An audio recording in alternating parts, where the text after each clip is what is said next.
halkan waxaa laga dhisayaa haddii ilaahay yidhaahdo qasrigii madaxtooyada ee gobolka Mudug gaalkacyo insha Allahu tacaala dhulku waa dhul aad u balaaran dhismooyin badan baa ka dhismi doona xafiisyo gurigii madaxweynaha uu degi lahaa guest house lagu talagalay martida iyo guryo badan oo howlo shirarkii wixii oo dhan oo kombadaha laga dhisayaa meesha marka waa mashruuc iswada wato oo complex ah oo noqon doono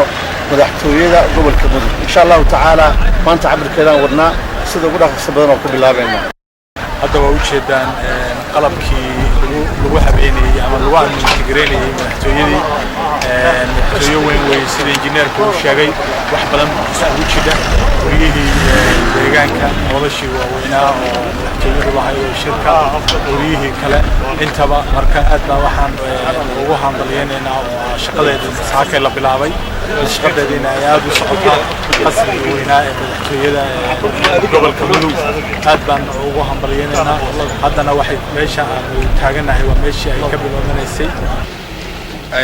wadada laamiga ee gashay aeroboortka iyo wadada laamiga oo uga dhacaysa isbitaalka Dhagaxade ayaanu dhagax dhigaynaa hagaajinaynaa insha Allah tacaala mustaqbalka dhowna waxaan rajaynaynaa inaan laami ka dhigno waxayna wadadaan fududeyn doontaa oo loo adeegsan doonaa in ay saxmadda faraha badan iyo jaamka faraha badan oo wadadii weynada main roadka laamiga wadnaha magaalada ahayd ay ka yareyso saxmadda oo in dad fara badan oo wada ay uga kaaftoomaan oo jaamkaas looga baxo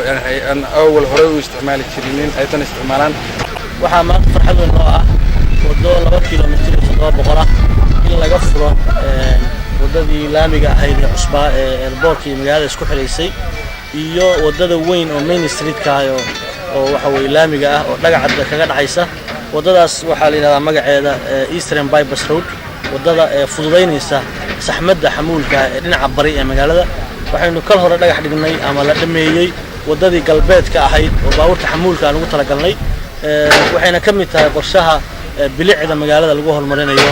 waftiga madaxweynuhu hogaaminayo ay ugu talagaleen in magaalada gaalkacyo bilicdeedii iyo magaalanimadeedii iyo amnigeedii iyo horumarkeedii looga qayb qaato wadada tan waxay isku xiraysaa hadda qaadka kale iyo inuusan magaalada dhex marin ka soo baxo aeroboortka wadada kaga dhaco horay marka sidaas baa waxa weeye muhiimadda ugu badan cidii kale oo safar oo magaalada dan ka lahayn inay aeroboort ka baxdo wadadan la rogmato horay kaga dhacdo wadada kale awal waxa dhici jirtay qofku inuu dhex maro isagoo safar dhex maro oo wadada muddo ku xiraato